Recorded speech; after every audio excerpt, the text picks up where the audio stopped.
Friends, आज हमारा topic है ऑप्टिकल इंस्ट्रूमेंट। क्वेश्चन ये है कि ऑप्टिकल इंस्ट्रूमेंट क्यों ज़रूरत की है। जैसे हमने किसी भी एक ऑब्जेक्ट को देखने का सोच रहे हैं तो हमारे पास में दो बातें आती है। क्या हम उन ऑब्जेक्ट को क्लियर देख पा रहे हैं? यदि नहीं तो सबसे पहली बात है क्लियर क्यों नहीं देख पा रहे हैं। इस प्रॉब्लम को रिजॉल्व करने के लिए ही हम ऑप्टिकल इंस्ट्रूमेंट का यूज़ करते हैं। यदि हमने कहा कि ऑब्जेक्ट को हम लोग क्लियर इसीलिए नहीं देख पा रहे हैं क्योंकि वो ऑब्जेक्ट बहुत छोटी है, बहुत छोटी होने की वजह से हम उसके छोटे छोटे टुकड़ों को रिजॉल्व नहीं कर पा रहे हैं, तो ऐसे वक्त में हमें दो काम करना होगा। एक तो उसकी इमेज को बड़ी बनानी होगी, और जब उसकी इमेज को हम बड़ी बनाएंगे तो उसे हमें अपने विज़न रेंज में रखना होगा। दो बातें आती है, एक तो इमेज को बड़ी बनाना, दूसरा नंबर उसको विज़न रेंज में रखना, और तीसरा नंबर क्लियर एंड डिस्टिंग्विश्ड बनाना, जिसमें मैग्नीफाइड और विज़न रेंज ये पहले नंबर की प्रायोरिटी है, और क्लियर एंड डिस्टिंग्विश रखते हुए रिजॉल्विंग पावर उसका मेंटेन रखना, ये वाला पार्ट अभी हमारे सिलेबस में नहीं है। लेकिन हमें क्या क्या अभी पढ़ना है कि पहले तो यदि ऑब्जेक्ट बहुत छोटी है तो ऑप्टिकल इंस्ट्रूमेंट की हेल्प से हमें उसे बड़ा बनाना होगा। तो इस तरह से हम लोग छोटे से इमेज को बड़ा बनाएं और अपने विज़न रेंज में रखें, ये प्लान हम लोग करते हैं ऑप्टिकल इंस्ट्रूमेंट से। और जब हम लोग छोटी सी ऑब्जेक्ट का बड़ा इमेज बनाते हैं तो this is called microscope. This is called microscope. Microscope is a device which makes larger image in our vision range. Number 2, दूसरी प्रॉब्लम है, यदि हमारा ऑब्जेक्ट काफ़ी दूर है, यदि हमारा ऑब्जेक्ट काफ़ी दूर है तो हम जब उसे क्लियर देखना चाहते हैं तो हम उसे क्लियर नहीं देख पाते हैं। फॉर एग्ज़ाम्पल, यदि आप एक फ़ोटोग्राफ दूर के फ़ोटो को आप शूट करते हैं, फ़ोटो को क्लिक करते हैं मोबाइल से या किसी और इंस्ट्रूमेंट से, अब उसके बाद उसे आप मैग्नीफाई कीजिए। जब आप उसे मैग्नीफाई करेंगे तो देखेंगे कि वो इमेज ब्लर हो रही है, और समटाइम्स आपको ये देखने में मिलेगा कि जब आप बहुत ज़्यादा मैग्नीफाई करते हैं तो बेसिकली वो इमेज नहीं है, वो लाइट के स्पॉट्स हैं। अब मैं इसे एक्सप्लेन करता हूँ। जब ऑब्जेक्ट बहुत दूर है तो वहाँ से सफिशिएंट अमाउंट ऑफ लाइट हम तक नहीं पहुँच पाते हैं, और जब सफिशिएंट अमाउंट ऑफ लाइट हम तक नहीं पहुँच पाते हैं तो हम लोग उस सफिशिएंट अमाउंट ऑफ लाइट के नहीं हो पाने के कारण क्लियर इमेज बना नहीं पाते हैं। नंबर 2, ऑब्जेक्ट क्योंकि बहुत दूर है इसीलिए हम उसे मैग्नीफाई करना चाहेंगे। मैग्नीफाई करने के लिए हमें सफिशिएंट अमाउंट ऑफ लाइट चाहिए, प्लस हमें उस इमेज को अपने विज़न रेंज में रखना है। तो जब हम ऐसे इंस्ट्रूमेंट को डिज़ाइन करें जो लॉन्ग डिस्टेंस की इमेज ऑब्जेक्ट से ज़्यादा लाइट को रिसीव करके मैग्नीफाई इमेज बनाए और विज़न रेंज पे रखे, तो ऐसे इंस्ट्रूमेंट को टेलीस्कोप कहते हैं। तो अब हमें एक माइक्रोस्कोप और नंबर 2 टेलीस्कोप, इन दोनों की शुरुआत करनी है। आइए हम लोग देखते हैं। सबसे पहले माइक्रोस्कोप। माइक्रोस्कोप में सबसे पहला पार्ट आता है simple microscope. Simple microscope is nothing but a magnifying glass. And what is magnifying glass? This is a convex lens. This is a convex lens or double convex lens of short focal length. In order to use such a lens of a microscope as a microscope, the lens is held near the object and the focal length away or less, and the eye is positioned close to the lens on the other side. For example, the examples of this kind of instrument includes a hand lens and the reading lens. This is the basic example. Otherwise, simple microscope is also designed inside with a lens inside a black tube with proper arrangement of stands, scale and all। तो इसीलिए हम लोग बात करते हैं कि जब हम लोग एक ऑब्जेक्ट को फोकस और ऑप्टिकल सेंटर के बीच रखते हैं, जब हम एक ऑब्जेक्ट को फोकस और ऑप्टिकल सेंटर के बीच रखते हैं तो हम लोग एक virtual magnified and erect image पाते हैं। जैसे यहाँ पर हम लोग देखते हैं, ये है हमारे पास का ऑब्जेक्ट। इस ऑब्जेक्ट को जब हम देखते हैं तो ये ऑब्जेक्ट हमारे पास का,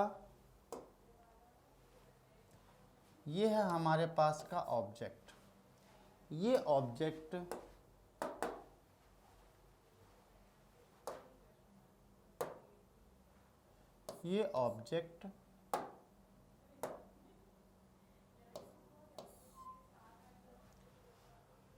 ये ऑब्जेक्ट हमारे पास लेंस से इस जगह पे पोजीशनड है कि ऑप्टिकल सेंटर और फोकस के बीच में ये लाई करता है। इमेज फॉर्मेशन के प्रिंसिपल से हम देखें तो एक रे जो प्रिंसिपल एक्सिस के पैरेलल है, this must pass through focus and light which passes through optical centre goes straight. ये दोनों इंसिडेंट रेज है जो फर्दर आगे जाके रिफ्रैक्टेड रेज बन रही है। ये भी refracted rays and this one also is refracted rays. Meeting point of refracted ray is called image, इसीलिए हम लोग इमेज को यहाँ पर लोकेट करते हैं। इमेज को जब यहाँ पर लोकेट करते हैं तो ये जो इमेज है ये बिहाइंड फोकस बनता है और हमारा ये मानना है कि इसे हम अपने विजन रेंज में बनाएं। For a healthy I,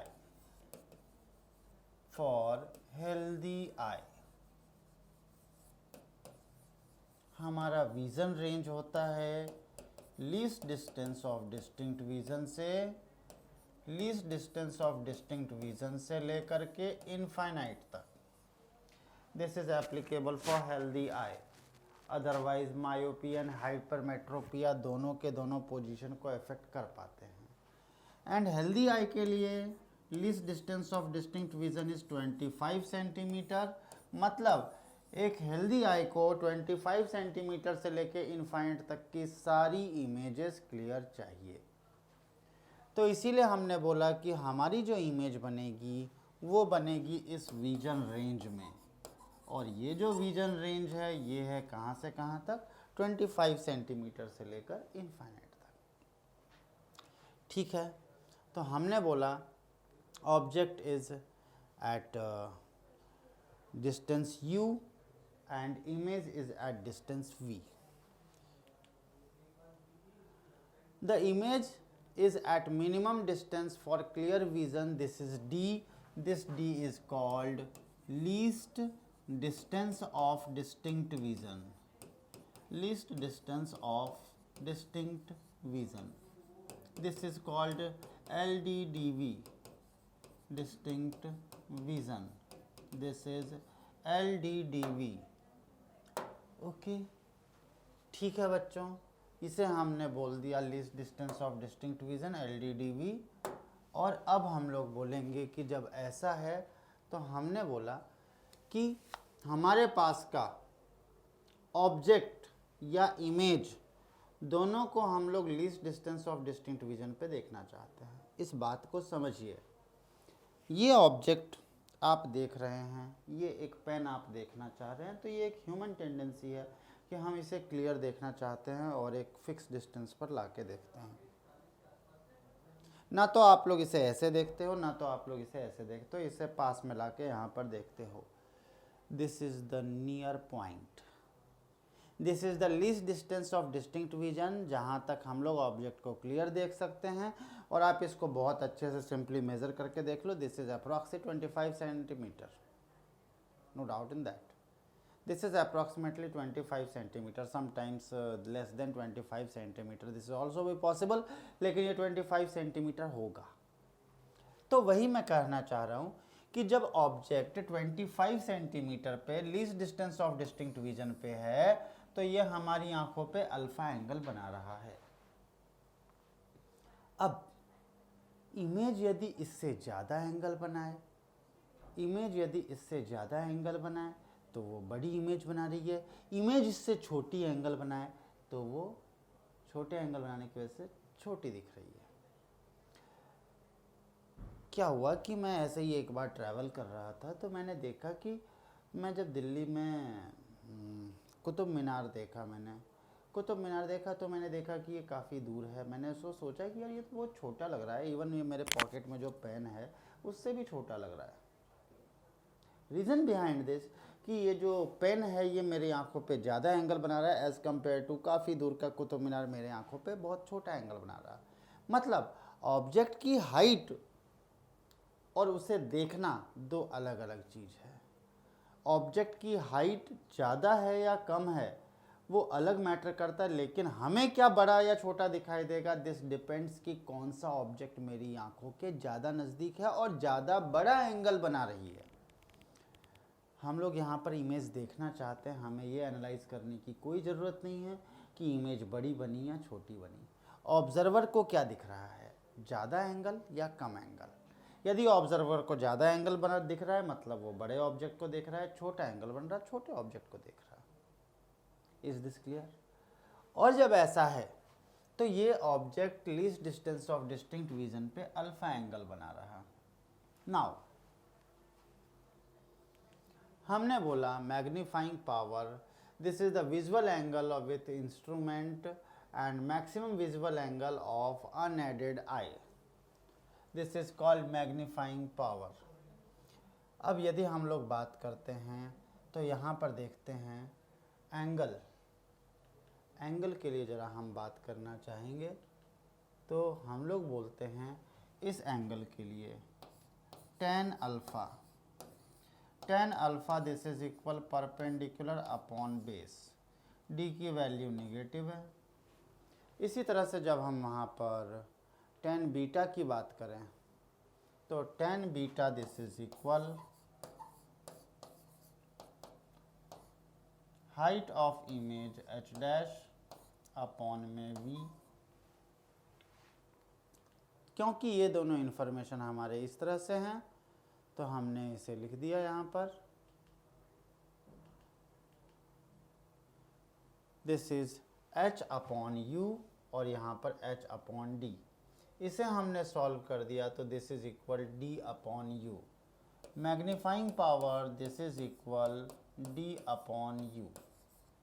now further जब हम इसको देखते हैं when image is form eight infinite, तो हम लोगों ने बोला कि जब इमेज इनफाइनाइट पे बन रही है तो ऐसे वक्त में हमने बोला कि ये जो डिस्टेंस है ये ऑब्जेक्ट डिस्टेंस कहलाएगा, ऑब्जेक्ट डिस्टेंस कहलाएगा।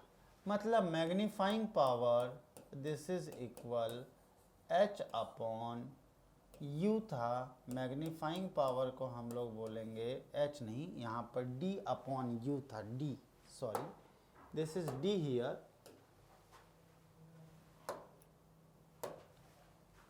This is d upon u। और जब ये d अपॉन u है तो u के जगह पर जब मैं फोकस लिख दिया तो magnifying power this is d upon f। अच्छा, जब हमारे पास का यही यहाँ पर भी बोला गया है, और जब हमारा object least distance of distinct vision पे है तो ऐसे वक्त में क्या होगा, जब हमारी image least distance of distinct vision पे है तो हमारा कहना होगा कि ऑब्जेक्ट डिस्टेंस u है जबकि इमेज डिस्टेंस d है। हम लोग फिर से इसको देखें, 1 upon v minus 1 upon u this is equal 1 upon f। Image least distance of distinct vision पे है तो this is equal minus 1 upon D minus 1 upon u this is equal 1 upon f. इसीलिए हम लोग बोलेंगे 1 upon u this is equal 1 upon D plus 1 upon f. लेकिन magnifying power this is d upon u, this is equal d upon d plus d upon f। Magnifying power this is equal 1 plus d upon f।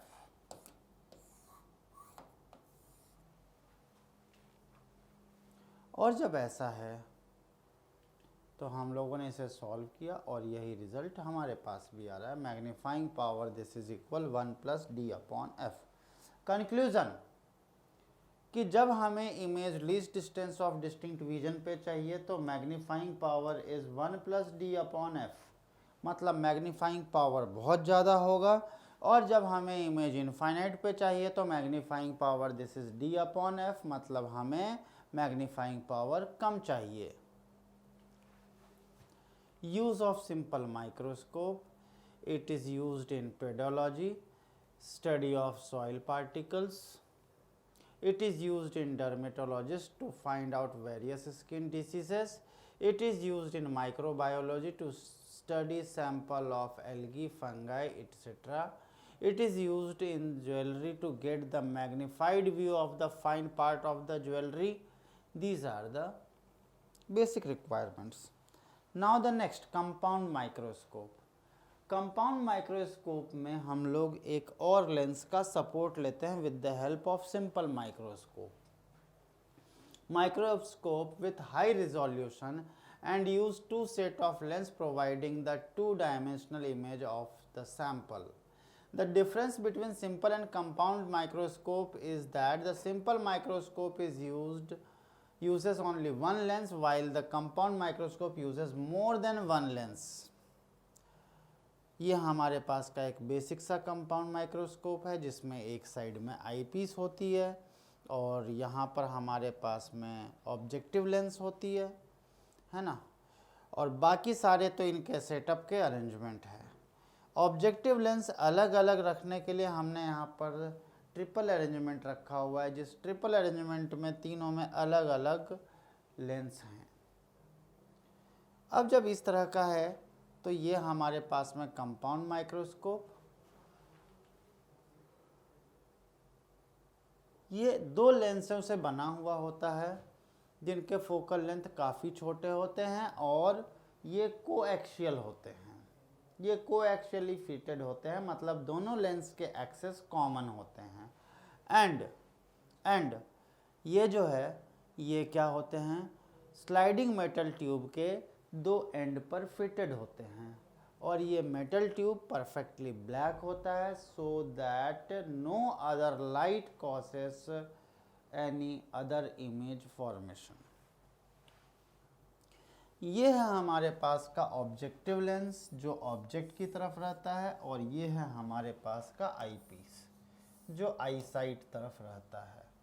अब जब ऐसा है कि ये है हमारे पास का आई साइड के लिए आईपीस, तो हम लोगों का कहना हुआ कि जब ऐसा है तो ये हमारे पास का ऑब्जेक्टिव लेंस। ऑब्जेक्टिव लेंस में object is placed, yes remember,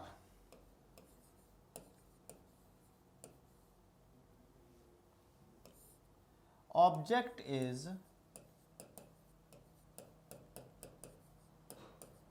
between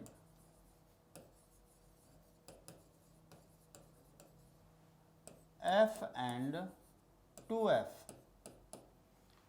जब ऑब्जेक्ट को हम F and 2F के बीच रखेंगे तो clear image will form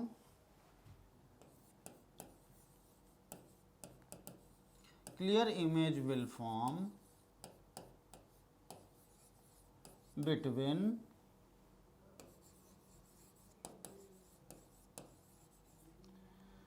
2F and infinite। और साथ साथ में image formed must be larger.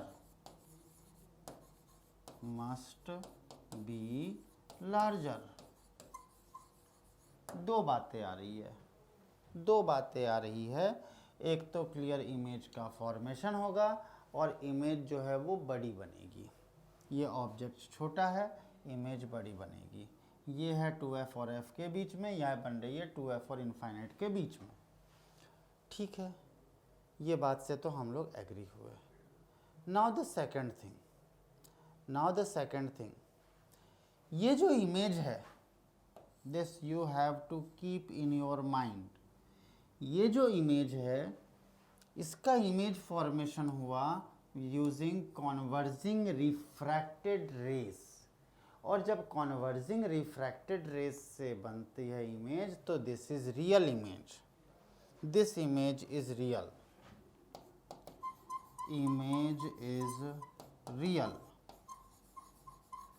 लेकिन ये जो इमेज है इससे निकली डाइवर्जिंग लाइट जो सेकंड लेंस पे आके स्ट्राइक हो रही है, मतलब सेकंड लेंस के लिए इंसिडेंट रे डाइवर्जिंग है।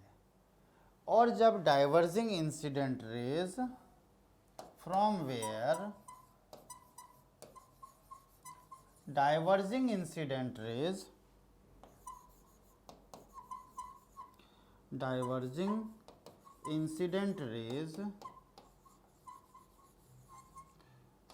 say that this behaves as real object। क्योंकि diverging incident ray real object से निकलती है, तो क्योंकि यहाँ पर डाइवर्जिंग इंसिडेंट रेज है इसीलिए ये रियल ऑब्जेक्ट जैसा बिहेव कर रही है, जो किसके बीच में है, ऑप्टिकल सेंटर एंड फोकस के बीच। रिमेंबर वेरी इंपॉर्टेंट, यहाँ पर ये जो आईपीस है, eyepiece is nothing but a simple microscope. Point to be noted, eyepiece is nothing but a simple microscope। Even formula भी वो सिंपल माइक्रोस्कोप वाला यूज करेगा, उसकी फंक्शनिंग सिंपल माइक्रोस्कोप की है। और ये जो रियल इमेज है, this real image is between optical centre and focus. This real image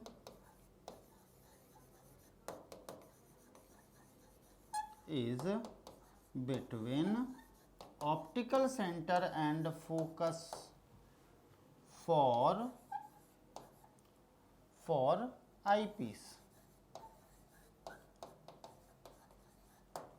और इसीलिए वो अपनी इमेज को बिहाइंड लेंस फॉर्म करती है। In the same side of object ये अपनी इमेज को बनाती है। यदि आप याद करेंगे तो सिंपल माइक्रोस्कोप में यही चीज कुछ ऐसे बनी थी, यहाँ पर यही चीज सेम चीज कुछ ऐसे बनी है।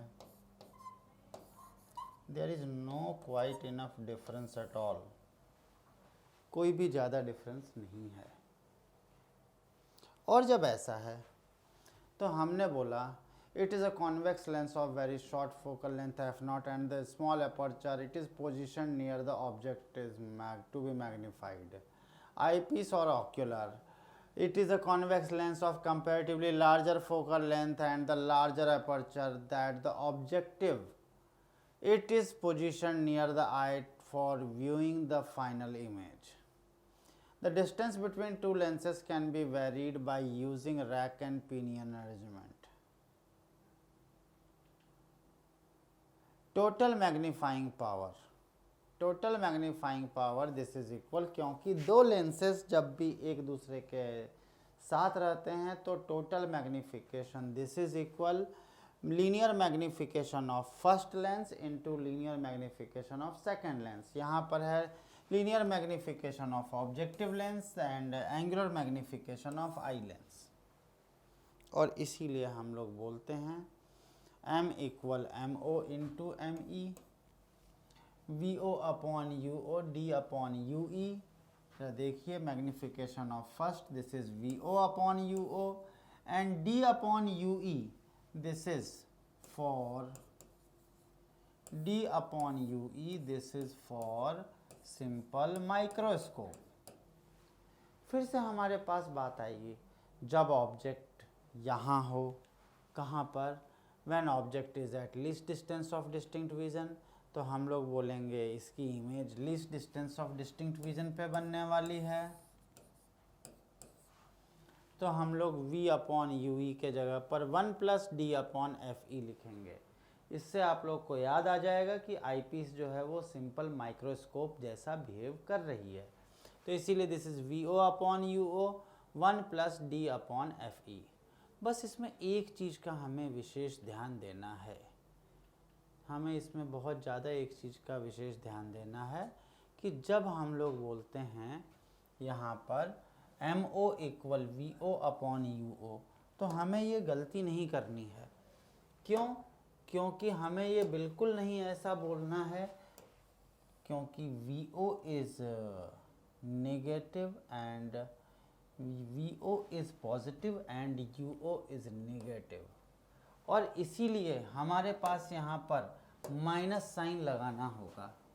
तो यहाँ पे MO अब यहाँ पर magnifying power this is equal minus VO upon UO into D upon UE into D upon UE।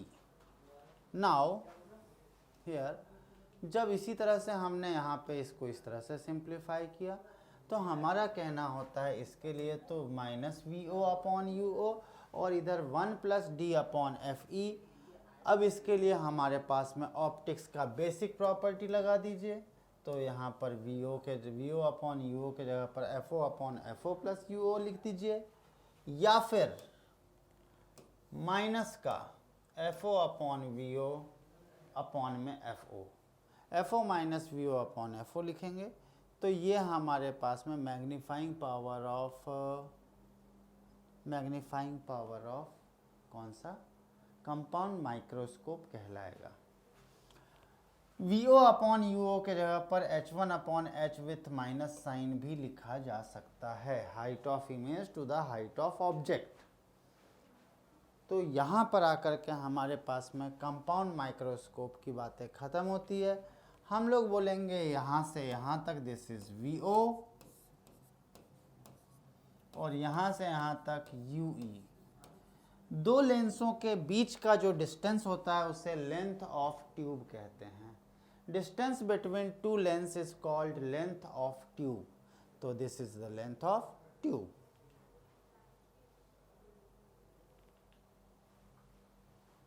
Now the next, when final image will form at infinite।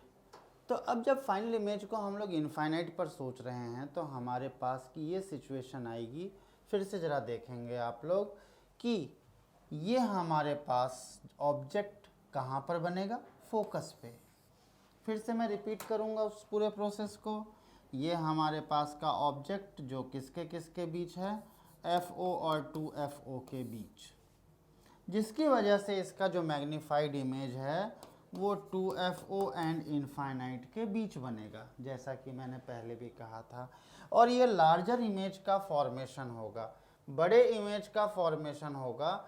तो अब हमारा कहना हुआ this is object distance, this is image distance.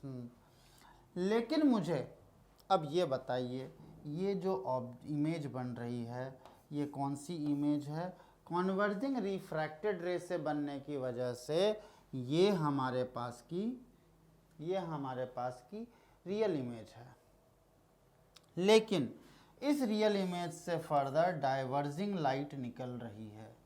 Diverging light निकलती है जब भी किसी भी लेंस पर डाइवर्जिंग इंसिडेंट रे आती है तो object is treated as real object. इसीलिए ये जो है एक रियल ऑब्जेक्ट जैसा बिहेव करेगा। और जब रियल ऑब्जेक्ट को हम इनफाइनाइट पर इमेज बनाना चाहते हैं तो this real object must be placed at focus. This real object must be placed at focus. तो इसीलिए हमने इसे फोकस पे रखा है, जिसकी वजह से इसकी इमेज इनफाइनाइट पे बनती है।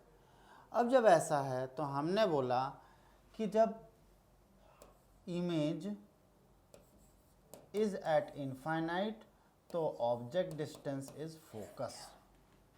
और जब ऐसा है तो हमारे पास में मैग्नीफाइंग पावर का फॉर्मूला है MP this is equal minus VO upon UO into D upon UE।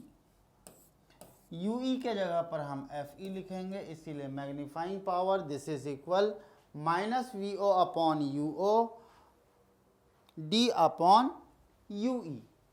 और इसके जगह पर हम लोग UE के जगह पर FE लिखेंगे तो हमारे पास का मैग्नीफाइंग पावर हो जाएगा minus VO upon UO D upon UE। Now minus VO upon UO must be replaced by f o upon f o plus u o, या फिर this is minus of f o minus u upon f o, या फिर H dash upon H. ये हमारे पास का normal adjustment है। कहना ये चाह रहा हूँ कि जो हमारा मैग्नीफाइंग पावर है वो least distance of distinct vision से लेकर के इनफाइनाइट तक के एडजस्टमेंट तक के विजन रेंज के बीच में लाया करेगा। इसका मतलब हमारा जो लेंस है उसका मैग्नीफाइंग पावर कितना होगा, वो कितनी बड़ी इमेज बना सकता है, उसका कैलकुलेशन हम इसके मिनिमम से मैक्सिमम तक के मैग्नीफाइंग पावर से कैलकुलेट कर सकते हैं। रिमेंबर, एट इनफाइनाइट हमेशा मिनिमम मैग्नीफाइंग पावर मिलने वाला है, and at least distance of distinct vision पे हमें मैक्सिमम मैग्नीफाइंग पावर मिलने वाला है। Length of tube, length of tube is the distance between objective lens and eyepiece. This is VO and FE. Therefore, this is VO plus FE. Sign convention for solving problem. जो भी हमारे पास में UO है that must be negative, VO that must be positive, FO that must be positive, FE that must be positive, UE that must be negative, and VE that must be negative.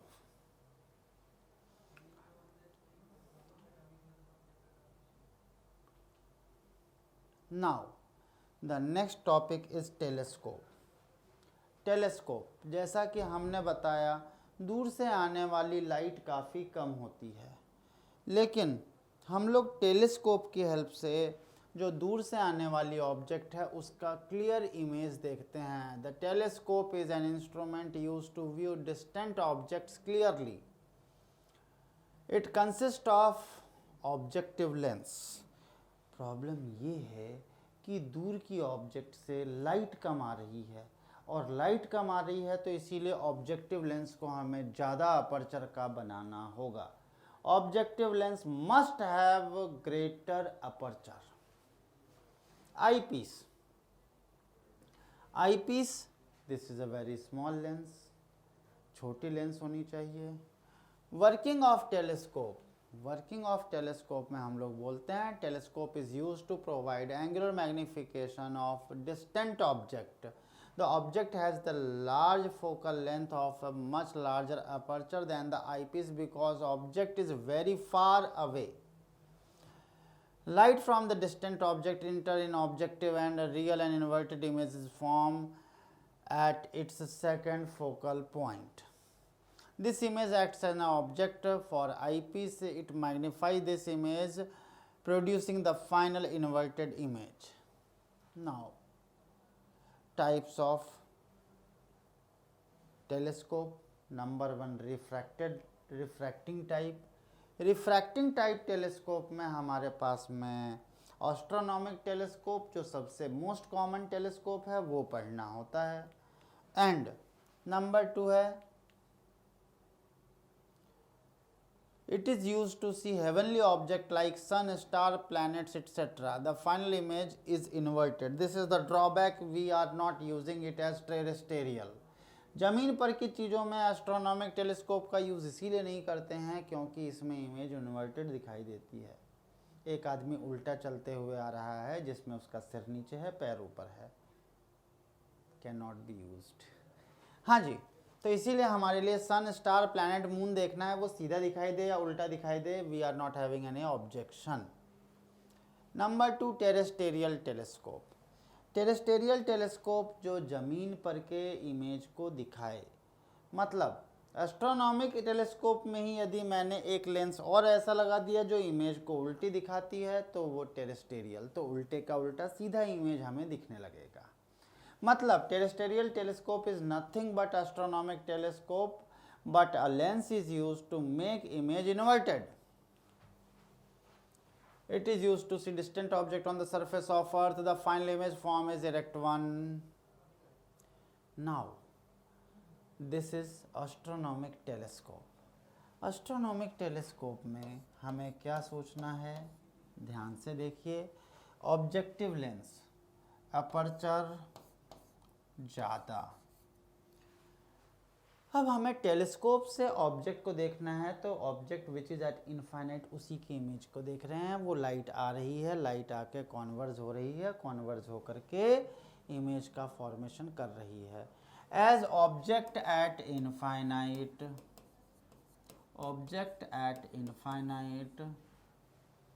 image will form at focus.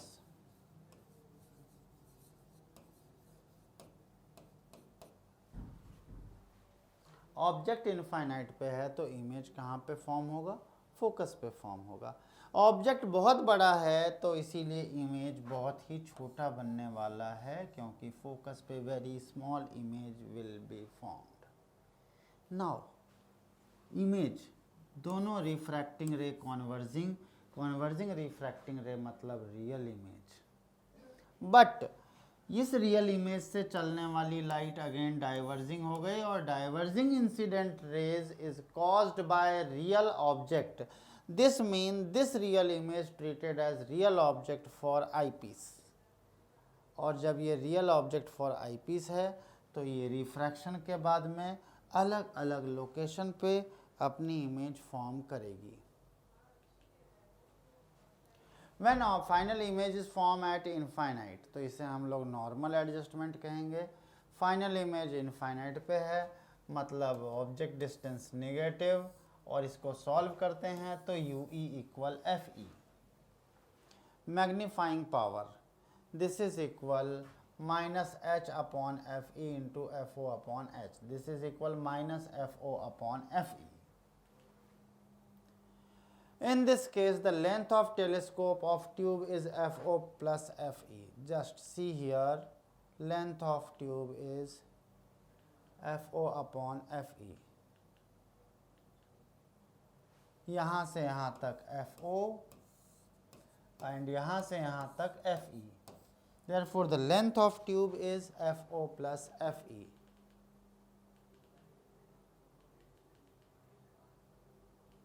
Now, when the final image formed at least distance of distinct vision, this is D, this is 25 centimetre, तो हमने बोला 1 upon V minus 1 upon U, this is equal 1 upon F। 1 upon V minus 1 upon U, this is equal 1 upon F। हमने यहाँ पे इसको apply किया तो 1 upon UE, this is equal 1 upon FE plus 1 upon D। Solve किया, FE को common लिया तो 1 upon FE, this is equal 1 upon FE 1 plus FE upon D। Length of the tube is L equal FO plus UE। Now reflecting type telescope, reflecting type telescope जो है वो mirror की help से बनता है। यहाँ पर हम लोग देखते हैं, ये है रिफ्लेक्टिंग टाइप टेलीस्कोप, ये हमारे पास का एक concave mirror, this is a concave mirror. जब इस पर हम लाइट को इंसिडेंट कराते हैं तो ये लाइट रिफ्लेक्ट होकर अपने फोकस पे जाने का सोचती है, क्योंकि पैरेलल रेज इंसिडेंट हो रहे हैं तो parallel rays after reflection meet at focus. लेकिन on the path of reflected ray we are introducing a mirror. Reflected ray के पाथ पर हमने एक मिरर को इंट्रोड्यूस कर दिया, दिस इज कॉन्वेक्स मिरर। इस कॉन्वेक्स मिरर की वजह से लाइट वापस से रिफ्लेक्ट होती है और यहाँ आके कॉन्वर्ज करती है, यहाँ पर फाइनल इमेज फॉर्म होता है, जहाँ पर हम लोग आईपीस की हेल्प से उसे देख सकते हैं। Magnifying power of reflecting type telescope for the final image form at least distance of distinct vision, M equal FO upon FE 1 plus FE upon D। This is for refracting type telescope। refracting type कहने का मतलब astronomical telescope। मैं वापस से आपको याद दिला दूं, this is FO, this is FE, तो इस तरह से रिफ्रैक्टिंग टाइप जो टेलीस्कोप है उसके लिए हम लोग बात करके ये केस को बना रहे हैं। Remember, you should not have to do any mistake. इसी तरह से जब फाइनल इमेज इनफाइनाइट पे रहेगा तो FO अपॉन FE, और इसके लिए हमारे पास में ये फॉर्मूला है। हमें इन टॉपिक में बहुत ही स्ट्रेट फॉर्मूला और उसके एप्लीकेशंस को यूज़ करते आना चाहिए। साइन कन्वेंशन में हमारी गड़बड़ी नहीं होनी चाहिए, साइन कन्वेंशन पे हमारा प्रॉपर फोकस होना चाहिए जिससे हम एग्जैक्ट आंसर पे पहुंच सकते हैं। आप लोग इसके क्वेश्चंस कीजिए। ऑल द बेस्ट बच्चों, बाय बाय।